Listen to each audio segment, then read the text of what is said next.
Hello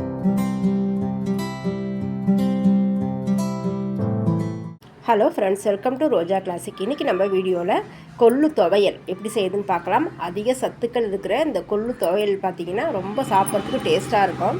கொள்ளை சாப்பிடாதவங்களுக்கு இதை போல் ஒரு துவையல் செஞ்சு கொடுங்க, வேணான்னு சொல்ல மாட்டாங்க, விரும்பி சாப்பிட்ருவாங்க. வாங்க இது எப்படின்றத வீடியோவில் போய் பார்க்கலாம். இந்த கொள்ளு துவையல் செய்கிறதுக்கு நம்ம அடிகனமான ஒரு பேன் வந்து வச்சிடலாம். வச்சுட்டு நல்லெண்ணெயில் தான் அந்த கொள்ளை நம்ம வறுத்து எடுக்க போகிறோம். அதுக்கு நம்ம 1 ஸ்பூன் அளவுக்கு நல்லெண்ணெய் சேர்த்துடலாம்.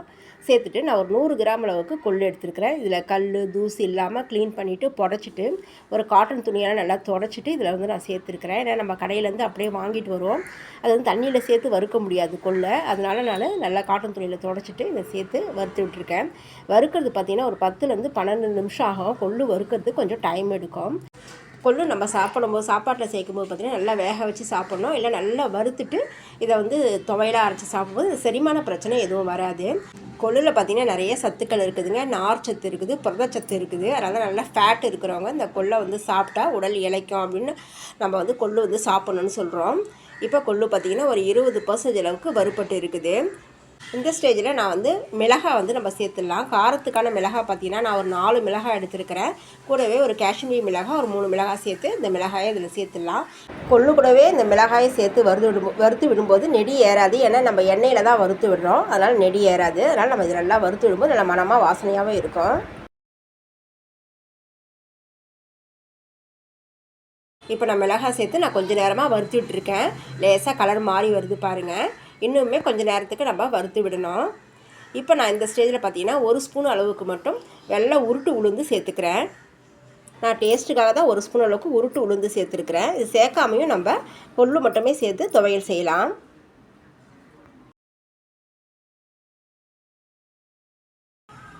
இது பார்த்திங்கன்னா நல்லா வந்து உடம்பு ஹீட் இருக்கிறவங்களுக்கு பார்த்திங்கன்னா இதை கொஞ்சம் சாப்பிடாமல் தவிர்த்துறது நல்லது. அது மட்டும் இல்லாமல் அல்சர் இருக்கிறவங்க கொள்ளு சாப்பிடக்கூடாதுங்க.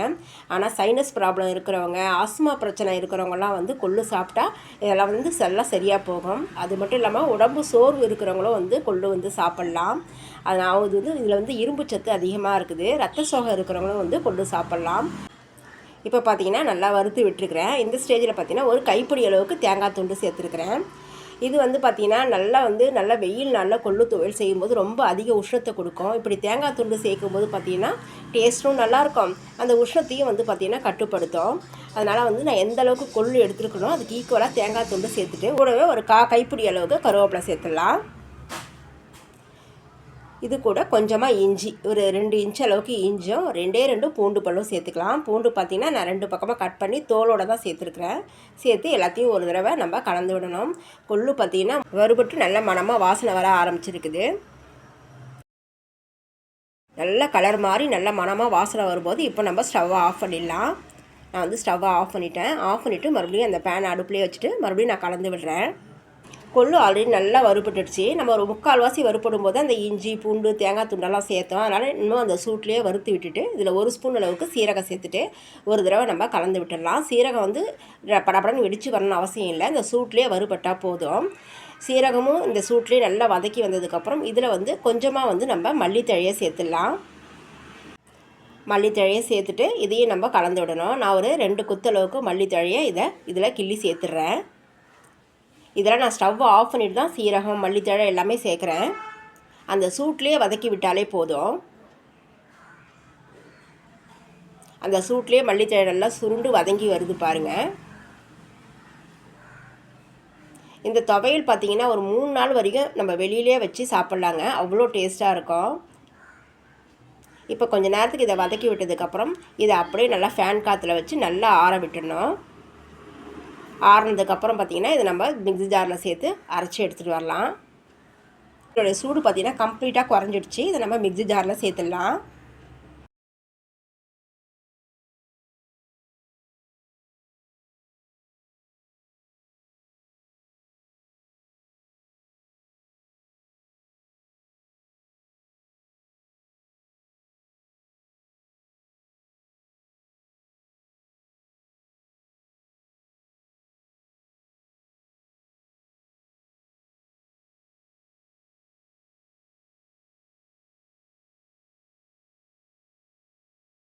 அடுத்து இதில் சேர்க்கறதுக்கு ஒரு சின்ன நெல்லிக்காய் அளவுக்கு புளி எடுத்து நான் நல்லா கொதிக்கிற தண்ணியில் ஊற வச்சுருக்கிறேன். ஏன்னா இது நான் வெயிலில் நல்லா காய வச்சுட்டேன்.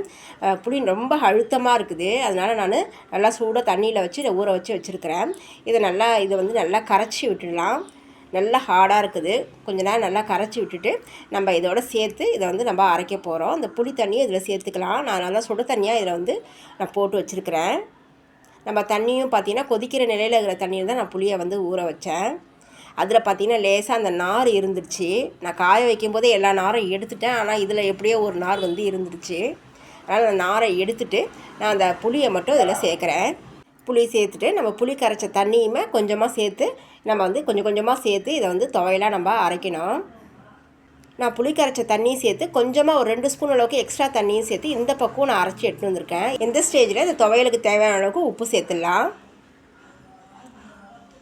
இப்போவே பார்த்தீங்கன்னா நான் கொஞ்சம் கொரகொரப்பாக தான் அரைச்சி எடுத்துருக்கேன். நைஸாக அரைக்கக்கூடாது, கொஞ்சம் கொரகொரப்பாக தான் இருக்கணும்.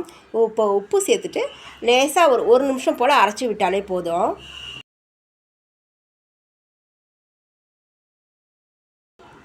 நான் உப்பு சேர்த்து மறுபடியும் நான் அரைச்சி எடுத்து வந்துட்டேன்.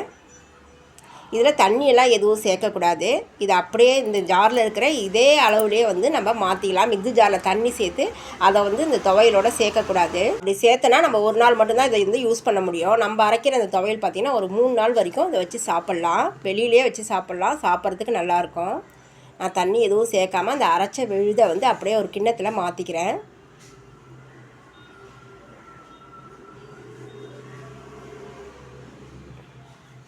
நல்லா இந்த அளவுக்கு திக்காக இருக்கணும்.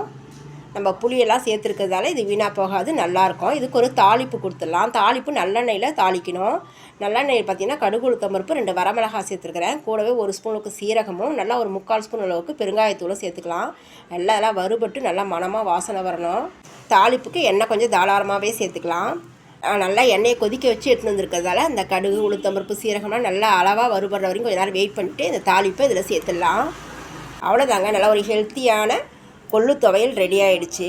நம்ம இதை ஒரு கூட்டாவோ ரசமாவோ சாம்பாராவோ செஞ்சு கொடுத்தா கூட கொள்ளை ஒதுக்கி வச்சுட்டு சாப்பிடுவாங்க. இதை போல் துவையலாக செஞ்சு கொடுத்தாக்கா இட்லி, தோசை, சப்பாத்தி, ரைஸ்ன்னு எல்லாத்துலேயும் தொட்டு சாப்பிட்லாம். கொழுப்பை கரைக்கக்கூடிய நார்ச்சத்து அதிகமாக இருக்கிற, இரும்புச்சத்து அதிகமாக இருக்கிற கொள்ளு துவையலை கொள்ளுக்கு ஈக்குவலாக தேங்காய் துண்டு சேர்த்து இதை போல் ஒரு துவையலாக செஞ்சு பாருங்கள். சாப்பிட்றதுக்கு ரொம்ப டேஸ்ட்டாக இருக்கும். கண்டிப்பாக இந்த செய்முறையில் நீங்களும் ஒரு தடவை ட்ரை பண்ணி பாருங்கள். அவ்வளோதாங்க, என்னோடய செய்முறையில் செஞ்சுருக்கிற இந்த துவையல் ரெசிபி எப்படி இருந்துன்னு சொல்லிட்டு நீங்கள் கமெண்ட்ஸில் சொல்லுங்கள். உங்களுக்கு என்னோட அந்த வீடியோ பிடிச்சிருந்ததுன்னா லைக் பண்ணுங்கள், ஷேர் பண்ணுங்கள். மறக்காமல் ரோஜா கிளாசிக் சேனலுக்கு சப்ஸ்கிரைப் பண்ணுங்கள். ரோஜா கிளாசிக் சேனலில் இருக்கிற மற்ற வீடியோஸையும் போய் பாருங்கள். மறக்காமல் நிறைய லைக் பண்ணுங்கள், நிறைய ஷேர் பண்ணுங்கள். நம்ம அடுத்த வீடியோவில் பார்க்கலாம். தேங்க்யூ.